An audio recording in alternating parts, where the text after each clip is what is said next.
Здравствуйте, мои уважаемые зрители. На дворе у нас 24 февраля. Ну вот, собственно говоря, и все. Война началась.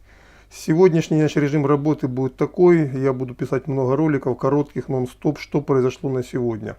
Ну, я не думаю, что уже есть смысл говорить прелюдии, то есть, что Пушилин с пасечником руководителя ЛНР, ДНР обратились к руководству России, причем обращение было еще 22 февраля. Все это очевидно спланировано, все это звенья одной цепи, все это части одного плана. Ну и, соответственно, судя по тому, что сегодня происходит на территории Украины, руководство Российской Федерации начало действовать безотлагательно. То, что сегодня наносятся удары калибрами по системе ПВО, по аэродромам тактической авиации ВСУ, наносятся удары по частям в районе Харьковской области, в районе Донбасса соответственно.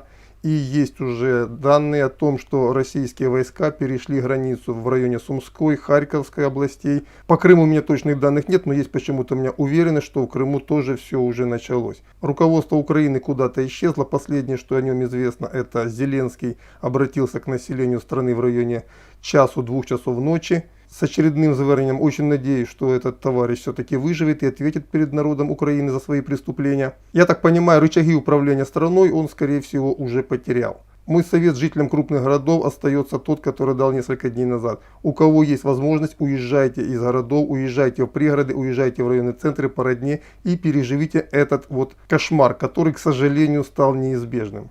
Но это не касается жителей Мариуполя. Сидите у себя дома, не высовывайтесь. И есть у меня большое подозрение, что уже сегодня, максимум завтра, вы уже будете в ДНР. То есть очевидно, что одной из главных задач, которая ставится перед российскими частями и армией ДНР, это является пробитие сухопутного коридора из Крыма. Я так понимаю, будут высажены тактические десанты на побережье Азовского моря.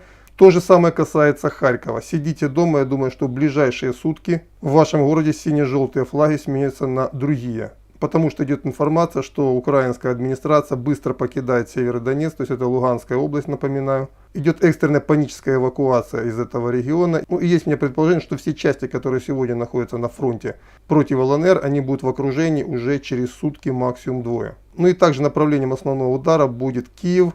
Киев будут брать. И по состоянию на сегодняшнее утро, как пошутил мой товарищ Михаил Онуфриенко, кстати, мы с ним работать будем в унисон вместе. То есть, если я куда-то пропал, работает Михаил Онуфриенко, но я надеюсь, что никуда я не пропаду. Так просто сказал на всякий случай. Ссылку на канал Онуфриенко я даю в текстовой строке под видео. Ну так вот, как пошутил Михаил Онуфриенко, теперь остался один вопрос, где Путин решил сделать западную границу ДНР. По западной границе Украины, либо немножко восточнее. Это то, что я хотел сказать в первом выпуске. Повторяю, сегодня выпусков будет много, все они будут короткие, и во всех будут новости с фронтов, теперь же, к сожалению, начавшейся на Украине войны.